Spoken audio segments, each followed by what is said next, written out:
Warahmatullahi wabarakatuh. Kembali lagi bersama saya channel Syekh Aceh. Pada kesempatan hari ini kita ada di Samalanga, Kabupaten Birun.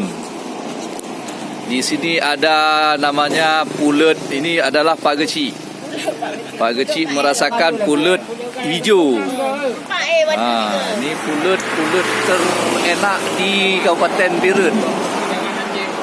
Pulut hijau pandan. Memang hijau. Pulut ini hijau.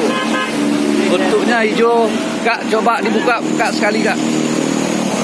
Pulutnya hijau ya, warna hijau. Beda dengan pulut-pulut yang ada di Banda Aceh ataupun yang ada di daerah yang lain.